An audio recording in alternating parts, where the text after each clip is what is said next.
반갑습니다. 네, 함께 말씀 보도록 하겠습니다. 로마서 8장입니다. 로마서 8장 26절 한 절입니다. 한 목소리를 읽도록 하겠습니다. 시작. 이와 같이 성령도 우리의 연약함을 도우시나니 우리는 마땅히 기도할 바를 알지 못하나 오직 성령이 말할 수 없는 탄식으로 우리를 위하여 친히 간구하시느니라. 아멘. 네, 제가 다시 한번 읽어드리도록 하겠습니다. 이와 같이 성령도 우리의 연약함을 도우시나니 우리는 마땅히 기도할 바를 알지 못하나 오직 성령이 말할 수 없는 탄식으로 우리를 위하여 친히 간구하시느니라. 아멘. 우리의 신앙의 여정을 잠시 한번 돌아보시겠습니까? 우리가 믿음을 처음 갖게 된 그 시기, 구원의 감격으로 하나님 앞에 나아갔던 그 시기를 돌이켜보면 우리는 굉장히 기쁨과 감사함으로 이 모든 것이 아름답게 보이고 살아 숨쉬며 예배하는 것만으로도 감사함으로 나아갈 때가 많죠. 그러기에 의욕이 넘치고 그러기에 보다 교회 일에 힘쓰는 자들이 되며 보다 신앙에 있어서도 감사한 마음이 가득하게 됩니다. 그러나 우리는 누구나 다 잘 알고 있습니다. 그것이 계속 지속되지 않음을 말이죠. 우리가 그러한 여정을 겪고 이 자리에 오지 않았습니까? 이 자리에 참석할 정도의 믿음 생활 하신 분들은 그러한 우여곡절을 다 겪어왔단 말이죠. 우리가 처음에 그 감격대로, 그 기쁨과 즐거움대로 늘 감사했으면 좋겠고 늘 하나님의 일에 힘쓰는 자들이 되었으면 좋겠고 예배하며 살아 숨쉬는 것만으로도 내 마음속에 기쁨이 가득 넘쳤으면 좋겠는 그런 소망이 우리 가운데 있죠. 그런데 현실은 그렇지 않죠. 현실은 그렇지 않죠. 믿음을 가지고 나서 신앙의 여정이 펼쳐진다라는 것은 직선적 의미에서 성장의 과정을 계속 거쳐간다는 것을 의미하지 않습니다. 우리는 하나님 앞에 잘 설 때가 있고 잘 못 설 때가 있으며 기도가 잘 될 때가 있고 기도가 잘 안 될 때가 있죠. 말씀이 너무나 달콤할 때도 있지만 말씀을 보다가 그냥 졸음에 쏟아질 때도 있죠. 예배하는 것만으로도 기쁠 때도 있지만 예배가 크게 부담으로 다가올 때가 있죠. 더군다나 하나님과 나와의 관계에서만 이런 것이 아니라 늘 기쁨과 감격으로 섰다가 교회 생활이라는 봉사와 섬김의 자리에 서다 보면 오게 되는 마음 상한 일들이 가득하단 말입니다. 어느덧 하나님에 대한 기쁨이 없어지고 봉사와 헌신이 나에게 막중한 책임으로 다가와서 부담으로 느껴질 때 그것을 감당하기가 힘들거든요. 때로는 자리를 박차고 나가기도 하고 주저앉기도 합니다. 마냥 기쁨으로 우리의 삶을 감당했으면 좋겠는데 눈물이 나기도 합니다. 다 때려치고 싶기도 하고 나의 모난 모습 때문에 교회 밖으로 뛰쳐나가고 싶기도 하죠. 그게 우리의 신앙의 여정 아닙니까? 우리는 마냥 좋지만은 않거든요. 그것을 삼키며 가게 되어 있습니다. 우리의 신앙은 마냥 기쁜 것으로만 펼쳐지지 않고 삼키며 가야 한단 말입니다. 그 삼키며 가야 하는 이유가 무엇입니까? 우리가 생각보다 대단하지 않거든요. 우리가 생각보다 강하지 않거든요. 우리가 생각보다 성숙하지 않거든요. 처음에 그 감격을 지속적으로 끄집어낼 만한 힘이 우리에게 없습니다. 그러니 자꾸 넘어지고 미움이 일어나기도 하고 저 사람보다 더 잘되고자 시기가 일어나기도 하며 교회의 모난 모습 때문에 실족해서 마음이 상해버리기도 하죠. 예배 드리는 것조차 왜 교회 안 나오냐고 말하는 것조차 듣기 신경질 날 정도로 마음이 강팍해지기도 합니다. 그러한 상황을 여러분이 다 겪지 않았습니까? 여기 모여있는 모든 집사님들, 권사님들, 장로님들 예배의 자리에 한 번도 놓치지 않고 있을 때도 있으며 봉사의 자리에 모든 것 가담할 때도 있지 않았습니까? 그게 지속하기 힘들다는 것 또한 알고 그렇게 어렸을 때 열정을 쏟아낸 것이 다만 정말 하나님의 영광을 위해서 쏟아낸 열정만은 아니었구나를 깨닫게 되죠. 어느덧 보이기 식으로 내 신앙이 위선적으로 곤두박칠 때도 있으며 근근히 내 마음을 잘 다스려 보지만 그것조차도 안 될 때가 많단 말입니다. 우리가 생각보다 연약합니다. 그런데 중요한 것은 우리 스스로 연약함을 견디어내고 강하게 일어서려고 한다 할지라도 남들의 악함 앞에 우리의 심정이 무너지기도 하죠. 내 스스로의 연약함 때문에도 견디기가 힘든데 남들이 향한 공격과 아픔과 여러 가지 폭력들이 나를 힘들게 하기도 한단 말입니다. 근데 그것을 넘어서서 나와 내 주변에 있는 모든 사람들이 경건함으로 애쓴다 할지라도 이 사회가 가지고 있는 여러 악함들이 여전히 우리 앞에 놓여 있기 마련이거든요. 그러니 교회 안에서는 하나님 앞에 잘 엎드렸다가도 교회 문밖만 나서면 변하지 않는 현실의 악함 속에 내 심정이 무너지기도 합니다. 하나님 기도하면 뭐합니까? 하나님 이 땅에 불의가 이렇게 많은데 왜 하나님은 가만히 내버려 두신단 말입니까? 내가 10년, 20년 기도했건만 왜 하나님께서는 우리 가족을 구원해 주시지 않습니까? 하나님 언제까지 내가 눈물 흘려야 합니까? 왜 저 집사님, 장로님, 권사님은 잘 되는데 하나님 똑같이 신앙생활로 출발했는데 왜 나는 안 됩니까? 하나님 우리 교회가 아무리 엎드려도 왜 이 세상은 변하지 않습니까? 이것 때문에 우리가 신음하거든요. 이것 때문에 힘겨운 과정을 겪고 있습니다. 어렵지 않습니까? 마냥 웃었으면 좋겠는데 마냥 웃을 수 없는 현실입니다. 그냥 강했으면 좋겠는데 강할 수만은 없는 현실입니다. 이러한 현실 가운데 우리가 놓여 있습니다. 그리고 고난을 삼키게 되어 있죠. 오늘 우리가 본문을 본 이 로마서 8장 26절은 계속해서 이어지는 내용이지만 우리가 어느 순간부터 조금 주목하는 게 좋냐면요, 성경을 가지고 계신 분은 한번 살펴보시죠. 17절 말씀 함께 읽겠습니다. 시작. 자녀이면 또한 상속자 곧 하나님의 상속자요 그리스도와 함께한 상속자니 우리가 그와 함께 영광을 받기 위하여 고난도 함께 받아야 할 것이니라. 이상하게도 자녀이면 하나님의 지키심과 보호하심 속에서 승승장구해야 될 것만 같은데 하나님의 권능이, 하나님의 보호가, 하나님의 강한 오른손이 우리를 좌우로 붙잡아서 우리의 가는 길이 다 곧은 대로가 되었으면 좋겠는데 희한하게도 우리가 상속받아야 할 것은 영광의 자리만은 아니랍니다. 고난도 함께 받는다고 얘기합니다. 영광만 받았으면 좋겠는데 고난도 함께 받는답니다. 이게 성경의 증언인데 어찌합니까? 우리가 잘 풀렸으면 좋겠는데 그렇지 않거든요. 고난을 감수하게 되어 있거든요. 이 말씀이 여러분의 눈에 들어오시는지요? 그리고 동의가 되시는지요?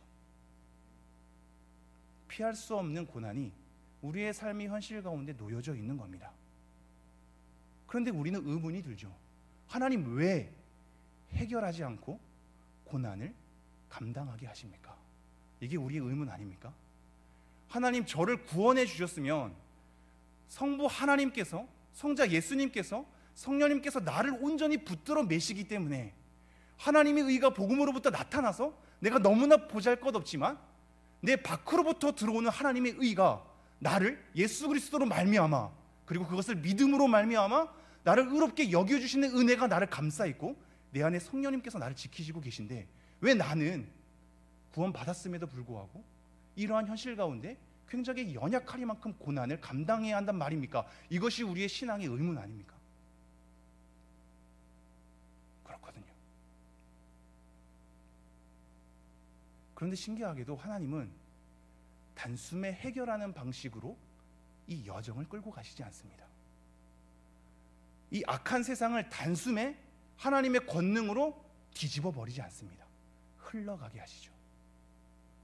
이 악함을 제거했으면 좋겠는데 이 땅의 불의를 사탄이 꼼짝없이 아무것도 발휘하지 않았으면 좋겠는데 그렇지 않거든요. 신기합니다. 하나님은 우리마저도 우리가 구원받은 백성이며 우리의 신분이 하나님의 자녀로 됐음에도 불구하고 자녀였으면 뭔가 하나님 앞에 강건하게 나아갔으면 좋겠는데 여전히 연약함 가운데 우리를 두신단 말입니다. 왜 그럴까요?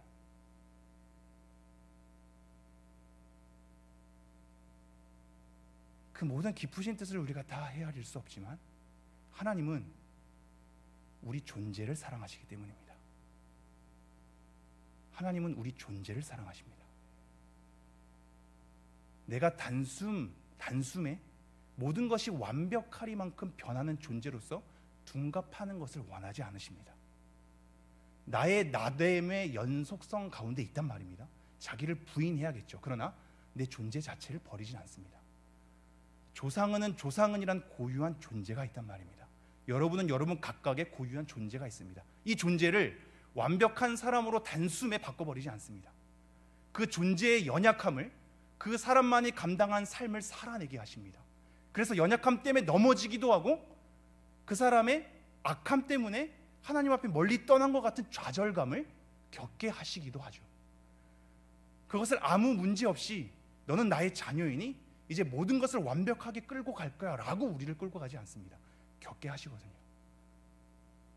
성령님의 역할이 또한 그렇습니다. 성령님은 성령님 자체를 잘 드러내시지 않습니다. 성령 충만한 사람이 어떤 사람일까요? 하나님과 예수 그리스도를 더 칭송하며 가까이 나가는 자거든요. 뭔가 권능과 능력 행사가 아니라 나를 위한 도구로서 존재하는 분이 아니라 성령님 자체가 본인 스스로의 존재를 감추고 하나님과 예수 그리스도를 더 드러냅니다. 그러므로 성령 충만한 사람은 자기의 권능보다도 하나님과 예수 그리스도를 더 찬미하게 되죠. 그게 성령의 역할이거든요. 이러한 성령님은 우리의 존재를 제압하지 않고 우리의 존재를 한순간에 탈바꿈하지 않고 내가 선택하고 결정하고 고민하고 내 삶의 자리에서 하나님께 엎드리게끔 옆에서 지켜주고 계십니다.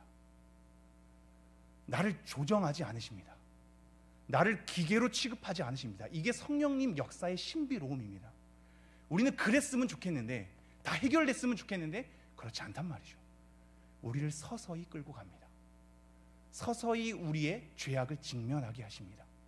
휘두르지 않고 우리가 선택하게 하시고 고민하게 하시며 그것 때문에 울게 하시고 때로는 웃는 은혜를 주시기도 하시면서 우리를 만들어 가십니다. 우리를 만들어 간단 말입니다. 이러한 만들어가는 여정 가운데 있기 때문에 세상의 악함이 고스란히 존재하고 우리의 연약함이 고스란히 존재하며 우리는 그 속에서 고통의 소리로서 신음을 발하고 있습니다. 그게 그 밑에 구절이거든요. 18절 말씀부터 볼까요? 생각하건대 현재의 고난은 장차 우리에게 나타날 영광과 비교할 수 없도다. 피조물이 고대하는 바는 하나님의 아들들이 나타나는 것이니 피조물이 허무한데 굴복하는 것은 자기 뜻이 아니요 오직 굴복하게 하시는 이로 말미암음이라. 피조물이 하나님의 아들들이 나타나기를 고대한답니다. 왜냐하면 힘들거든요. 그들의 죄악 때문에 이 땅의 모든 피조 세계가 어그러졌거든요. 악의 구조로 이 땅이 처참한 현실이 되었거든요. 그러니 진정한 하나님의 아들이 나타나는 것을 고대하고 있습니다. 그 속에서 신음하죠. 21절 그 바라는 것은 피조물도 썩어짐의 종노릇한 데서 해방되어 하나님의 자녀들의 영광에 자유에 이르는 것이니라. 해방되고 자유하기를 고대하고 있답니다. 그러면서 22절 피조물이 다 이제까지 함께 탄식하며 함께 고통을 겪고 있는 것을 우리가 아느니라. 피조물이 탄식한답니다. 고통을 겪고 있답니다. 고통의 소리를 바라고 있는 거거든요. 우리 때문에, 우리의 죄악 때문에 고통의 소리를 바라고 있습니다. 그러므로 이것을 해결할 하나님의 아들들을 고대하게 되는 거죠. 23절 그뿐 아니라 또한 우리 곧 성령의 처음 익은 열매를 받은 우리까지도 속으로 탄식하여 양자될 것 곧 우리 몸의 속량을 기다리느니라. 우리도 탄식한답니다. 피조세계도 탄식하고 고통의 소리를 바라며 우리도 탄식한답니다. 힘들기 때문입니다. 영광의 자리에 이르려면 고통의 자리를 지나와야 되거든요. 고난의 자리에 지나옴 없이 영광의 자리에 이룰 수 없는 거거든요. 죽으심이 있어야 부활하심이 있는 거거든요. 우리도 탄식하고 있죠. 하나님 왜 이렇게 힘듭니까? 하나님 왜 이렇게 기도는 잘 안 됩니까? 하나님 믿음으로 부여잡고 있는데 왜 나는 이렇게 잘 안 풀립니까? 하나님 이 땅의 구조적인 악들은 왜 변하지 않는 것만 같습니까? 하나님 우리 교회는 왜 이렇습니까? 끊임없이 우리가 신음하거든요. 고쳐지지 않을 것만 같은 현실 가운데 낭망해서 우리는 곧 잘 쓰러지기도 합니다. 신음한단 말입니다. 그래서 하나님 정말로 완벽하게 나를 구원할 그날을 고대합니다. 내 몸까지도, 이 연약한 몸뚱아리까지도 속량을 받을 그날을 고대합니다. 내가 그날을 고대하기 때문에 지금의 이 현실이 너무 극적으로 차이가 나서 내가 고통 속에 신음할 수밖에 없나이다, 이렇게 얘기하는 거거든요. 그래서 24절 이렇게 얘기합니다. 우리가 소망으로 구원을 얻었음에 보이는 소망이 소망이 아니니 보는 것을 누가 바라리요? 만일 우리가 보지 못하는 것을 바라면 참음으로 기다릴지니라. 참으랍니다. 참음으로 기다릴 수밖에 없는 현실들이랍니다. 이 땅의 이 현실 가운데 단숨에 해결되지 않아서 우리는 몸의 속량을 기다리고 있고, 그날에는 하나님께서 정말로 약속하셨듯이 이 땅을 완전한 새하늘과 새 땅으로 우리의 몸의 구속을 완벽하리만큼 이끄는 구원의 완성으로 우리를 이끄실 거기 때문에 지금의 현실 견디어서 참아내랍니다. 여러분, 소망은 현실 속에 보이지 않는 것인데, 보이지 않기 때문에 참음으로 견뎌야 하는 것인데, 그 소망을 하나님의 약속으로 견딜 때 현실을 살아내는 힘이 됩니다. 소망은 현실을 살아내는 힘입니다. 구원의 완성을 가져다 주신다는 하나님의 약속 없이는 우리는 이 현실을 버텨낼 수 없습니다. 이 악함 가운데 버텨낼 수 없습니다. 내 연약함 가운데 버텨낼 수 없습니다. 나 같은 사람을, 이 모난 사람을, 아무리 해도 고쳐지지 않는 이 사람을, 아무리 기도해도 변하지 않는 이 사람을 어떻게 견딜 수 있단 말입니까? 소망이 없이는 내 현실을 견디는 힘이 없습니다. 그러면서 오늘 본문 말씀이 등장합니다. 본문 말씀 다시 한번 26절 읽겠습니다. 시작. 이와 같이 성령도 우리의 연약함을 도우시나니 우리는 마땅히 기도할 바를 알지 못하나 오직 성령이 말할 수 없는 탄식으로 우리를 위하여 친히 간구하시니라. 성령님께서 우리 연약함을 아신답니다. 여러분, 성령님께서 우리의 연약함을 아신답니다. 하나님, 나는 왜 이렇게 못 삽니까? 하나님, 왜 이렇게 건강하지 않습니까? 왜 이렇게 모납니까? 왜 이렇게 내 성질은 고쳐지지 않습니까? 왜 나의 삶의 자리는 바뀌지가 않습니까? 왜 남들과 교제하며 나아갈 때 훌륭하게 그 사람을 사랑으로 안아주지 못합니까? 이 연약함을 본인이 잘 알거든요. 남들이 덜 쑤으면 덜 쑤실수록 더 화가 날 뿐이지, 사실은 하나님 앞에 서게 될 때 내 모난 모습을 내가 잘 알거든요. 그런데 하나님께서는 이런 연약함을 아신답니다. 성령님께서 이런 연약함을 알고 도우신답니다. 제압하는 방식이 아니라 옆에서 같이 짊어지고 가는 방식으로 우리를 도우신답니다. 여러분, 여기서 우리가 힘을 얻어야 합니다. 아무도 우리를 상관하지 않을 때, 아무도 우리에게 도움의 손길을 내밀 수 없을 때, 우리 안에 계신 성령님은 마치 일하지 않는 것 같이 느껴지지만 우리 안에 같이 삼키면서 우리를 기다려주시며 나를 조정하지 않으면서 말씀으로 깨닫게 하시고 자기의 죄악을 직면하게 하시면서 그 연약함을 같이, 그 짐을 끌고 가신답니다. 그러면서 뭐라고 얘기합니까? 우리는 마땅히 기도할 바를 알지 못하나 오직 성령이 말할 수 없는 탄식으로 우리를 위하여 친히 간구하시니라. 우리가 얼마나 연약하냐면요, 마땅히 기도할 바도 알지 못하는 자들이랍니다. 우리가 기도하러 모이지 않았습니까? 근데 기도가 잘 안 되거든요. 기도하면 할수록 어렵거든요. 그냥 우리의 심정을 꺼내놓는 것은 보다 쉬울 수 있습니다. 왜냐하면 내 솔직한 심정이니까. 여러분도 이미 다 아시지 않습니까? 여러분의 문제를 가지고 기도하는 것은 보다 잘 나오죠. 근데 우리가 이 말씀 마치고 나면 공적 기도 제목으로 기도하지 않습니까? 그 기도 잘 안 나오거든요. 내 마음이 동하지 않아서 기도 잘 안 나오거든요. 정말로 교회를 생각하고 성도를 생각하고 이 기도를 정말로 해야겠구나에 대한 마음의 준비가 되지 않으면 우리 기도하겠습니다 라고 할 때 인도자만 기도할 뿐이지 대부분은 기도 소리 잘 안 나오거든요. 준비 태세가 있어야 나온단 말입니다.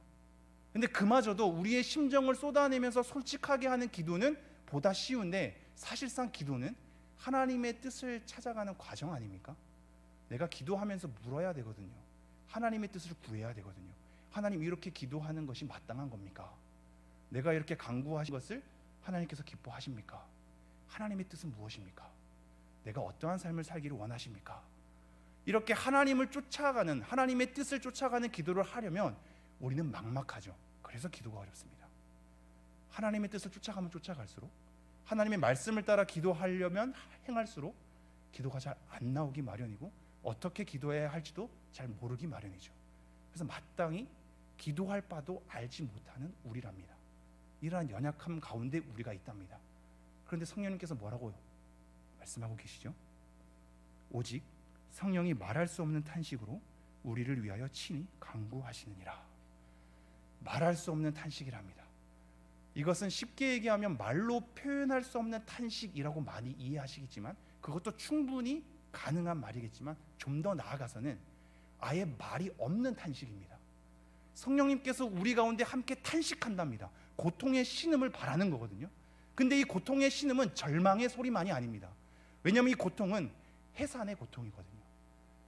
산모가 아이를 낳을 때 고통스럽지만 곧 아이를 만날 것에 대한 기대와 희망과 기쁨을 안고 삼키는 거거든요.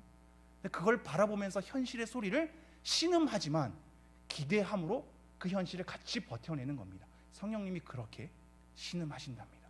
탄식하신답니다. 말로 되지 않는 탄식이라서 우리가 알아듣지 못해, 알 수 없어서, 이해할 수 없어서 우리가 위로를 못 받을 뿐입니다. 이것은 감각적으로 깨우쳐지는 것이 아니거든요. 말로 표현되지 않는데 우리가 어떻게 이해합니까? 느껴지지 않는 거거든요. 그렇다면 성령님이 우리를 위하여 탄식한다는 것은 우리가 어떻게 알 수 있나요? 감각이나 체험으로 알 수 있는 것이 아닙니다. 말로 되어 있지 않은데 이 말씀 속에 나오는 것밖에 없거든요. 지금도 느껴지지 않지만, 우리가 기도할 때 지금도 여전히 냉랭하리만큼 성령님께서 일하는 것 같지 않지만, 성령님은 우리 가운데 말이 되지 않는 탄식으로, 해산의 고통으로 우리를 위해서 친히 간구하신다고 얘기합니다. 우리의 기도의 시작이 여기서부터 출발했으면 좋겠습니다. 기도하기 힘들 때, 삶의 고통 때문에 신음할 때, 너무 힘들면 기도조차 안 나오거든요. 기도의 자리조차 나오기 싫은 것이 우리의 솔직한 심정입니다. 그런데 여러분, 우리 가운데 성령님께서 말이 없는 탄식으로 우리를 위하여 친히 간구하신답니다. 아무것도 아닌데, 우리가 무엇이 간데, 연약하리만큼 마땅히 기도할 바도 알지 못하는 우리인데, 이런 우리를 사랑하셔서 우리의 존재를 받으셔서 기다리시며 말이 없는 탄식으로 우리를 위하여 친히 간구하신답니다. 이 간구의 힘을 얻고, 이 간구로 현실을 버텨내며, 이 간구로 기도의 자리를 찾고, 이 간구로 하나님의 뜻을 사모하는 여러분 되었으면 좋겠습니다. 성령님께서 지금도 간구하고 계십니다.